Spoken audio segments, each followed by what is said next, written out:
Great to see you guys. Nice to see such a good turnout for this event. Clearly, there's a lot of interest in the community in how to bring the concepts or the methodology around OKRs together with Holacracy. And I'm really excited to learn about it and hear about it too. For those of you that I haven't met yet, my name is Tara Eberhardt. I'm a partner at Holacracy One. I fill a lot of different roles here, but I'm here today in my what's called our interlocutor role to chat with Ewout Meijer from Springest. Hi, Ewout. Hi. Hello, everybody. And Ewout has, he works at Springest, which is one of the earliest Holacracy adopters in Amsterdam, in the world, really. I think you guys have been practicing Holacracy for about 5.5 years now. Actually more, I think 6.5, yeah. 6.5 years. 7, yeah. Awesome. And he fills a number of roles at Springest, sales, business development, strategy advisor, ideas coach, and most importantly for our purposes here, OKR master. So he is really, they've been using OKRs at Springest for a good amount of time. Maybe we'll hear more about exactly how long. But he regularly is also training founders and their teams on how to implement OKRs. So feel really lucky to have his company here today and his time to share a little bit about what they're doing at Springest. So could you tell us a little bit about you and your roles at Springest, since we just started there? Yeah, sure. So if you don't know about Springest, it's a marketplace for learning, anything you want to learn. And about 5.5 years ago, I joined Springest to set up the B2B branch. So that people that work at big corporates can also learn through our platform. And in the beginning, I was a sales guy, and that was my only role. And then, as one does in Holacracy, you take on more roles as you grow. And I have about 20 roles right now, ranging from the ID coach or OKR master to strategy advisor and still sales and support roles. And some of my roles have to do with evangelism. So I go out in the world and I spread the word about Holacracy and OKRs. Awesome. Yeah, that's one of the cool things about Holacracy, that ability to sort of move into new areas of interest and skills. So that's wonderful. I'm just going to do a quick pause for an administrative thing that I forgot to mention, everyone. I'll be asking about some questions, but we also want to take your questions. So if you have them, as they occur to you, just add them to the Q&A area, which is separate from the chat space. And Laura will be helping to queue them up and order them. So we'll spend some time at the end making sure to address your questions. So that's it for the administrative stuff. I would love to know a little bit about what led Springest to seek out OKRs. Was that something that you guys did from the very beginning, or was it something that came out of attention? We started with the normal way of doing strategy in OKRs. So this, even over that. And we printed out very nice slides and put them on the wall in Springest, and everybody would look at them. But it was still a bit too vague for us. So yeah, revenue over customer happiness, but where's the line? So at some point we heard about OKRs, and I got a task from the founder of Springest, the lead link of the general company circle, and he said, go figure out what OKRs are and how we can implement them. So I created the role OKR master, and I started learning from there, just looking at this YouTube video of how Google does it, reading books, and then just started to implement them and try them. And the main reason was that we're always looking for better ways to run the company, to see if this, just a nice experiment to see if this would work better than the way that strategy is usually done in Holacracy. And ever since we've been using it, so I guess the answer to that was yes. Awesome. So just for those people that are not familiar, and I could use it, refresher too, what exactly are OKRs? Yeah, it stands for Objectives and Key Results. It was thought of by Andy Grove at Intel, and then John Doerr spread it around Silicon Valley, and it spread like wildfire. So now most of the big companies that we know of in Silicon Valley are using it. And it's basically a way to focus your company on a limited set of objectives, to make sure that all your resources are focused towards this one goal. And we like it because it sets this nice point at the horizon that everybody can focus on, even though nobody's managing them or telling them where to go, and just say, okay, this is where we're trying to go, and see how you can help us out to get there. I made some slides to give you some background on what a objective is and what key results are. So just as a quick intro, let me see if you see my screen. Yeah, so. Yep, we got it. Cool. Okay, so what is an objective? An objective is always qualitative. It's always ambitious and inspirational. It's time-bound and it's actionable by your team. So an example that we have is become the authority on learning. So that's nice and vague. It's ambitious. You want to be the best, the authority, but you have no clue what that really means. It's time-bound because we say it's only 3 months. You have 3 months to achieve this. And it has to be actionable by our team. So because we focus on learning, we can say we want to be the authority on learning, or we can say we want to blitzscale our customer support team and grow them as fast as we can. But a wrong example would actually be to say launch feature X or double the amount of deals. The first one, double the amount of deals, that's actually quantitative, because you say you should double something. So it's not aspirational, it's not vague enough. And the second one is more a task or a project than really an ambitious goal that you're trying to achieve. So those things might connect into the objective, but those aren't the objective. The objective, exactly. We build up to it.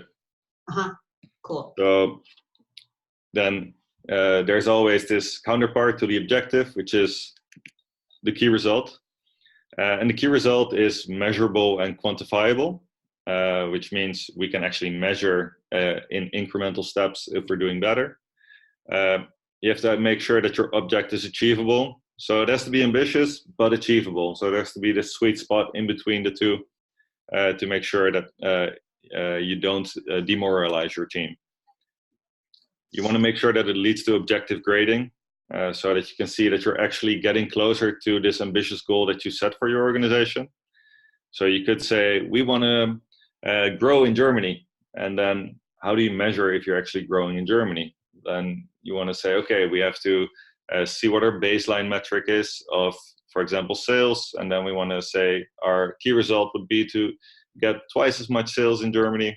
And then you can start measuring if you're actually achieving that, the doubling of your sales. And it has to be difficult, but not impossible. So again, don't demoralize your team. I have some examples of objectives. So of key results, if your objective is become the authority on learning, then an example would be to double the amount of visitors on blog posts about learning. And then that actually shows that people seek us out when it comes to learning. But an even better key result would be to double the amount of visitors to our platform.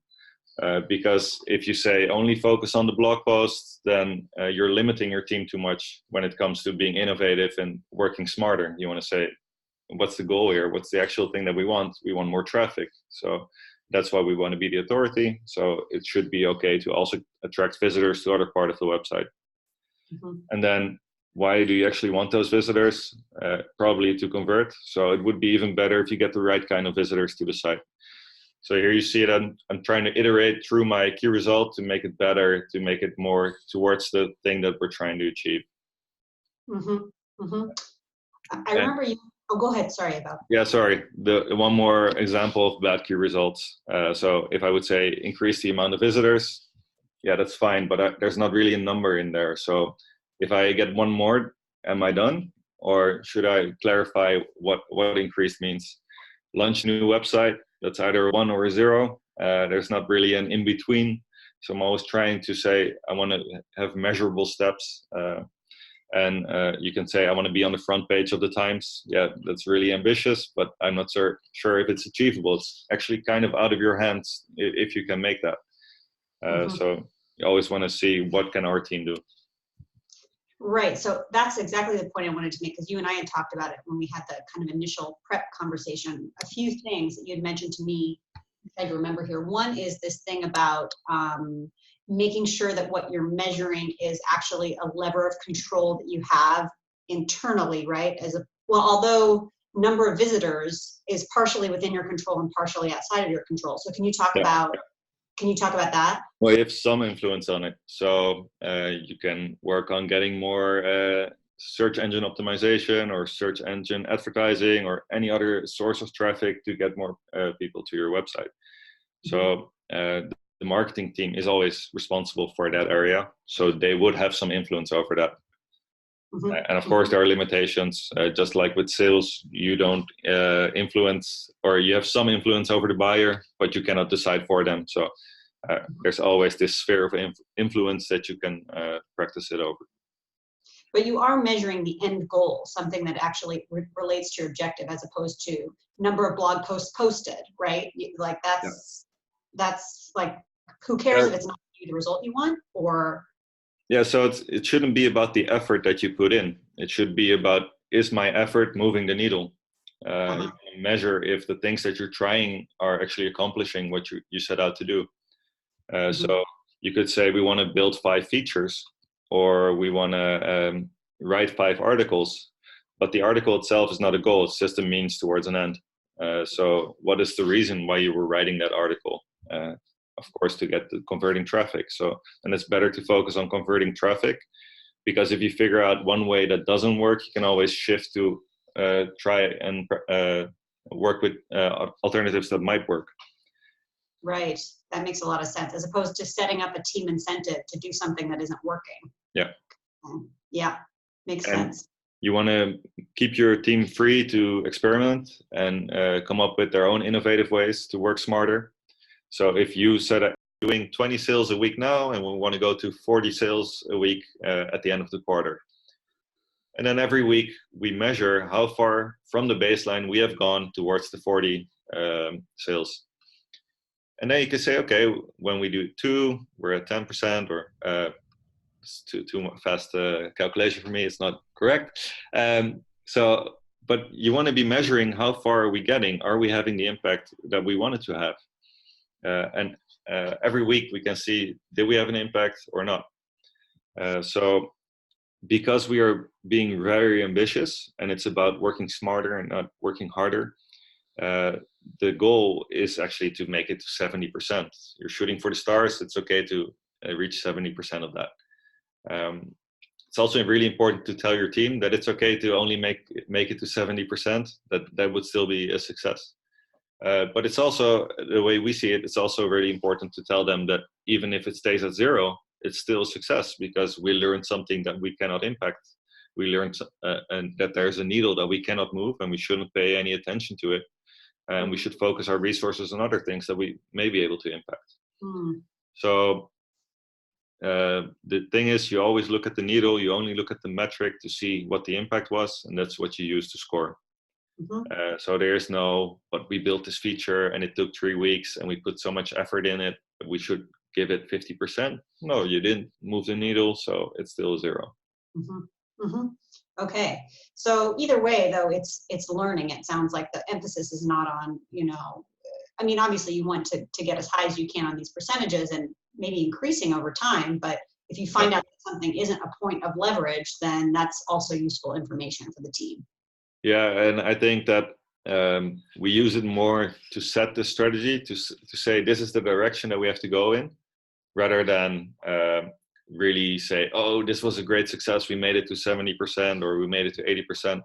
That is much less relevant than the actual focus that the organization has on something. Seems like a trap could be like I don't know if it seems like something you might want to avoid would be tying in compensation with achieving results. Is that something? Yeah, definitely. So especially when you say that people are in charge of setting their own key results, and then if you tie in a bonus to the key result that you can set, of course you're going to set a very low key result, because then you achieve it and then you get your bonus. Yeah. So these things shouldn't be tied, because you want to say, I want you to be ambitious. I want you to experiment. I want you to know that it's okay to fail. And saying that there's a bonus only if you succeed, that means that it's not okay to fail. So this is way more about the experimentation and about trying to work smarter and trying to find that magic button than it is about showing that you work hard or that you're performing well. Mm-hmm. Makes sense. Now, this sounds really amazing and magical and wonderful to me. I'm wondering, what are the costs here? What are the trade-offs of doing this? Is there more time that you spend in meetings? Is it, yeah, no? No, I think that there's a big benefit from the clarity that it creates. So it created this language that we have between people, between role holders discussing a project. So there's no discussion. It's about the impact you will have and the data you have that supports your analysis. So of course there's some extra time in the tactical, and there's but that's minimal, like a minute extra, I think. And then again, it also helps you surface the right tensions. So I think there's a plus there. And there's some time needed to set up the key results and do some research about the baseline and stuff like that. So let's say that it's like 5-6 hours of prep time each quarter, but then for multiple people. And then some time analyzing it and scoring it every week, but you can automate that as well. So I think it doesn't really cost us anything. It only helps us save a lot of time. Well, that sounds like a good deal. Yeah. Okay, I'm going to go to some of these questions that we have queued up here. Let's see here. How and where do you track OKR progress? Well, we talked about you have a dedicated space where you guys, you connect them to your metrics, or you link them into your metrics, and you make it in a visible place. Is there anything else we should know about? Yeah, so we use Asana instead of Glassrock, but we track them there. So we write them down, everybody can see them there, and we can link all the projects to it. And then the actual measurement is just based on a metric in our metric sheet, which is in Google Docs. So it's all very easily editable and not really in some third-party tool. We tried that, but we found that the work already happens in Asana, and the metrics are already in Google Sheets for all the other things. So moving all of that to a third-party tool was overhead, and it didn't really work. I hear you. I hear you. Yeah, sometimes tool overwhelm is a real thing. So I'm not too familiar with the, well, there's KPIs. Are your key results sometimes also quantitative KPIs? Yeah, so your KPIs are more like your health metrics. So let's say you want to run a marathon, and your objective might be the distance that you can actually run, or the objective is run a marathon. The key result is running 42 kilometers. And then that's the one thing you focus on. How far can I actually run? How far can I make it? Each time you try to increase that a bit. But the health metrics, your KPIs, is your heart rate okay? How's your blood pressure? How's your breathing going? Like, are you still alive by the end of this run?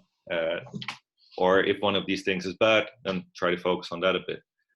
So of course, there's all these things that you keep track of, but there's one metric that you focus on to impact that. So your key result is one kind of principal primary metric, but you're still tracking these other health metrics as part of your metrics to make sure. I think we track about 1,000 KPIs because we're a platform, so we need to know a lot of things about how everything is doing.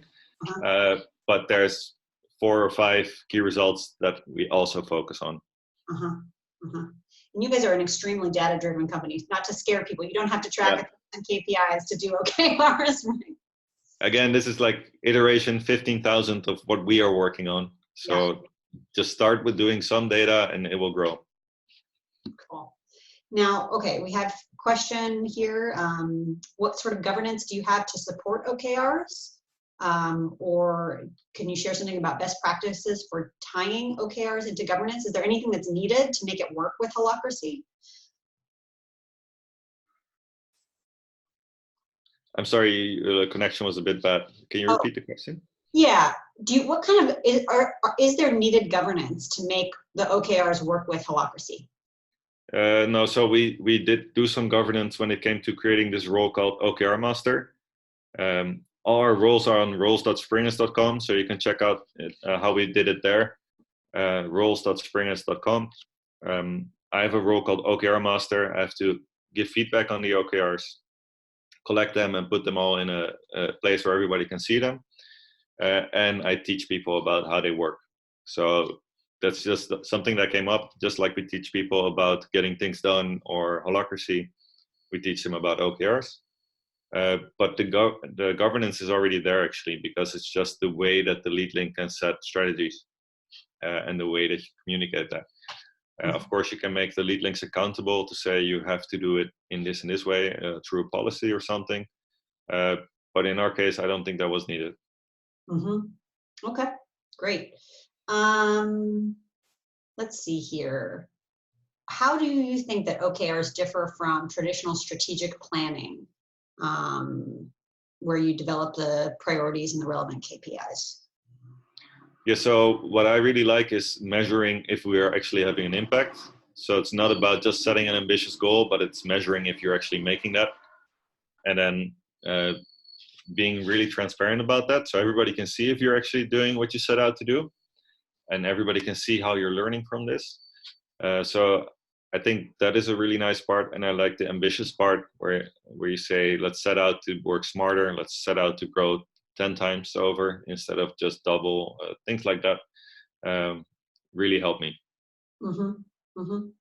And it seems like this connection too between the objective and the key result. They're very precise, the definitions of each of those things. Yeah. It can't be any goal. It needs to be a very specific type of key result. I think you shared about this. You said it only takes another minute in the tactical meeting. Did you guys have to actually change the structure of the tactical meeting at all to accommodate it? No. No, it's the same as any other Holacracy tactical. I think you can see our tacticals on YouTube as well. So we recorded 2, and there's summaries of them. And if you're in Amsterdam, you can drop by for Safari, and you can actually see how it works. And we just go through the metrics, and there's maybe 20 to 50 metrics that we discussed, depends on the meeting that you're in. And some of those metrics have this nice emoji in the title that we know this is a key result. And the baseline will also be there so that everybody knows how we're doing.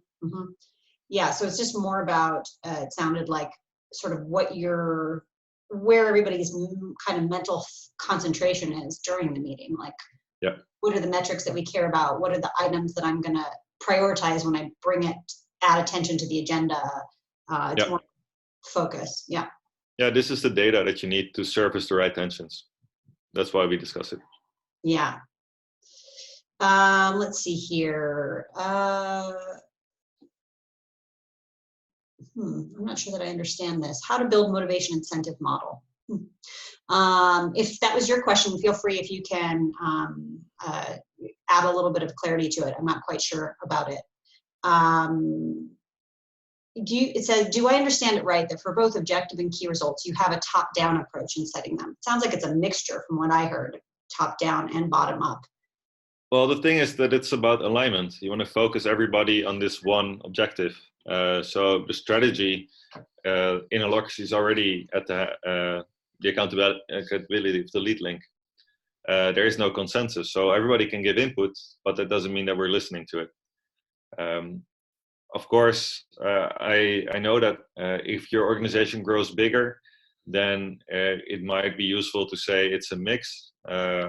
I think John Doerr also wrote about that in Measure What Matters.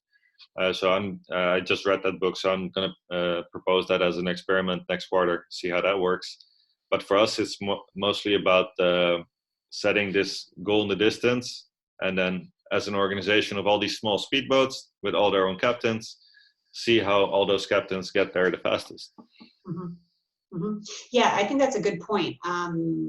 This is something that's built on top of, at least as I understand it, built on top of the concept, the way that Holacracy already works, which is a top-down strategy. And lots of different companies have different ways of getting to their strategy. They may have more or less bottom-up, so you can create a more or less bottom-up OKR process. But the strategy itself is something that comes from the top-down. We use OKRs or another strategy. And the thing is that the way I feel that getting to consensus or figuring out what everybody thinks should be the right way to approach your strategy will not make it better. So you need somebody that is good at setting a strategy, that has a helicopter view of your entire organization and where you want to go and where you can have the biggest impact the next quarter. And that's not something that multiple people will agree on from different roles and different perspectives. And in the end, it's about focus. So where can we have the biggest impact this quarter if we put all our resources behind it? Mm-hmm. So yeah, I know that some people like a consensus model better, but in my experience, this is a lot faster.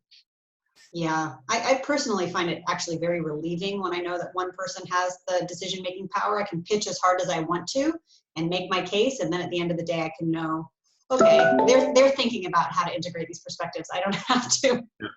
Yeah, and everybody can try and convince the lead link with data, of course. So bring better data, and then this strategy will change.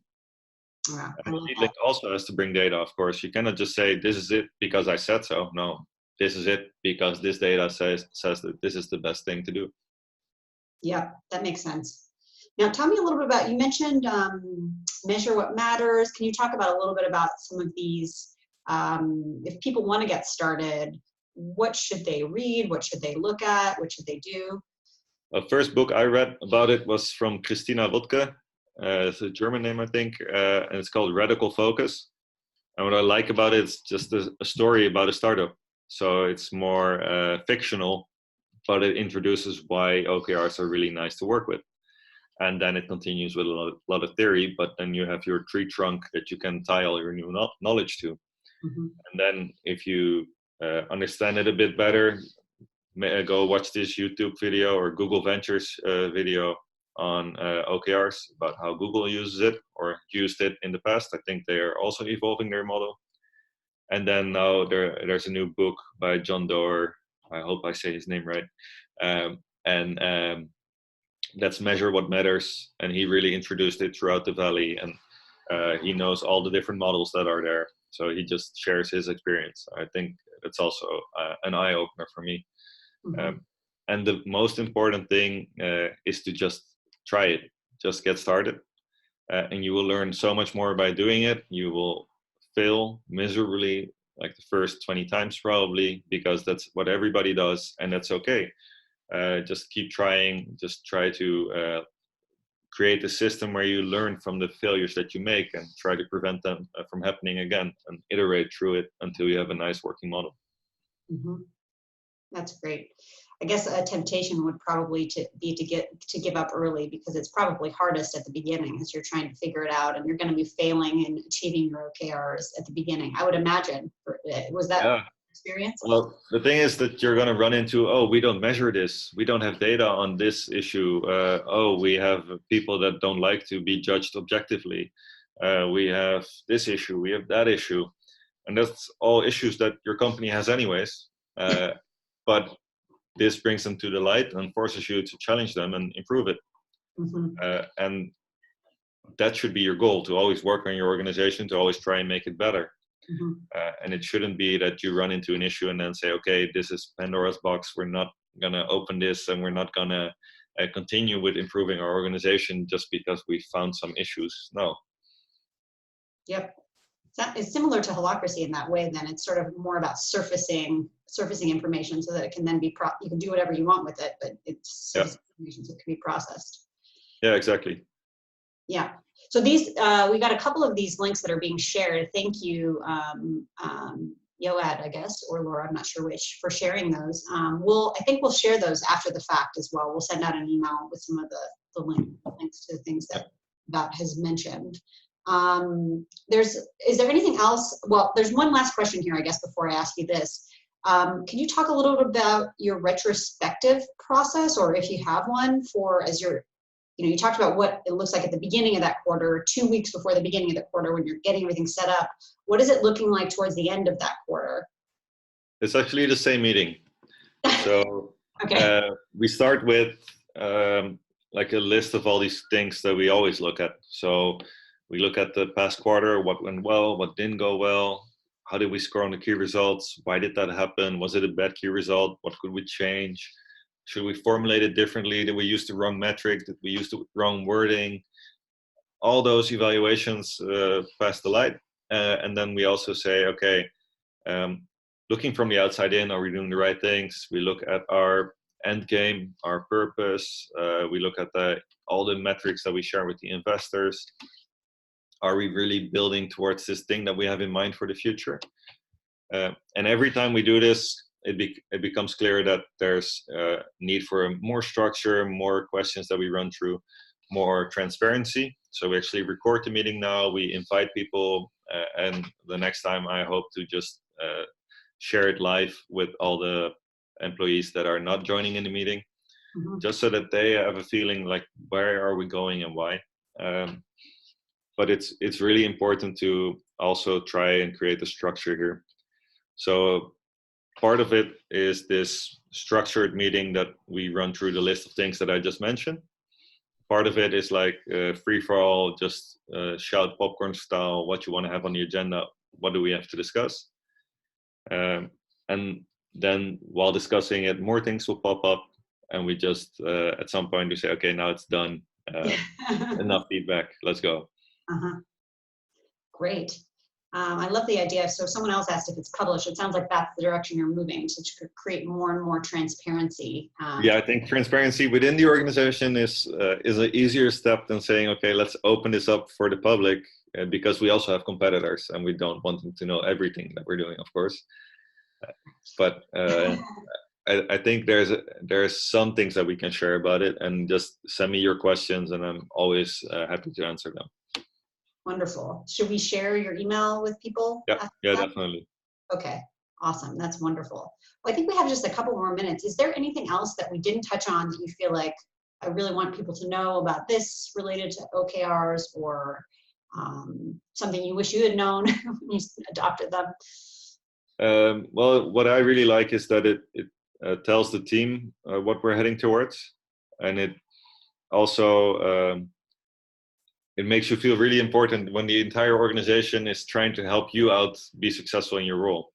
So that's nice, because some organizations, you have the product team or the sales team, and they think that they are the rock stars. But then when you dive into how your organization actually works and where you can have the biggest impact, then suddenly you see that the customer success team or the customer support team is the one where you can have the biggest impact. And then they are the rock stars and everybody's trying to help them. So it's nice to see this shift of focus in the organization. And it's also really nice to be able to shift the focus of your organization that abruptly. So you want to be skating towards where the puck is going, not where the puck is. So you see the organization switch direction, and the faster that you can switch, the better that you are meeting the market's demand, and the bigger the chance that you will actually survive and reach your end goal. So I really like to see how fast we can be, and I also see like a million opportunities to be even quicker. So it's nice. It's interesting. People often talk about Holacracy as a tool for agility, but it sounds like OKRs in this case are a tool for agility too, as well. They're increasing that agility. Yeah, they put on the pressure. Yeah. To act now. Well, let's see here. I guess we have time for maybe one more. So I'll throw it in at the end here. Let's see. When businesses speak of measuring, they almost always exclusively mean quantitative measures. What qualitative measures does your organization put your attention on? So we have productivity and happiness, for example. One of the things to say, we had a lot of success with the sales team like half a year ago, and that means that we have a lot of stress for all the support roles this quarter. So our key result is actually, or our objective is happy Springeteers is happy customers. And then how do we measure that? Yeah, we want to measure if the stress level is decreasing, if the productivity level is increasing, and if the happiness level is increasing as well. So then you can do some really complicated psychological stuff to find what happiness is and how you can measure that. Or you can say every week we're going to ask you how stressed you feel, how happy you feel, and how productive you feel. And we want to average for the organization, and we want to see if it's increasing or not. So this is how we make the unmeasurable measurable and see how well we're doing. Yeah, that's interesting. It's looking like you're looking for quantitative ways to quantify the qualitative. Yeah, otherwise you can measure it. Otherwise you can't measure it. Yeah. No. But you do put a focus sometimes with an objective that relates to. Yeah, but these are kind of difficult because you know that happiness is important and you know that productivity is important. But then if you cannot really say, well, we measure it like this, and then you cannot say that you're improving, and then it's not really something that you can prove that you're doing the right thing. So we're always looking for data that shows us that we're on the right track, even if it's vague and not perfect. It's better to have some data and iterate than no data and not do anything. Well, that seems like a good place to stop. Thank you, Ewout. Really appreciate your time and your wealth of knowledge on this subject. Thanks everyone who showed up and all of the questions and comments that you shared. Sorry that we weren't able to get to all of them, but they were great, the ones that you did that we were able to get to. And we will be in touch with you guys with a follow-up email with the links that were shared here, some of the references, and Ewout's email in case you have some curiosity about, you want to follow up on the OKR topic. Yeah, I'm really happy to help all of you with all your questions. So just reach out to me. I'm not sure how many questions I'll get, so it might take some time. But just let me know if I can help and what you think and what I could learn from you also, as well, because I'm always open to other perspectives or other experiences. Wonderful. All right. Thanks, guys. Good to see everybody. Talk to you soon. Bye, Ewout. Bye.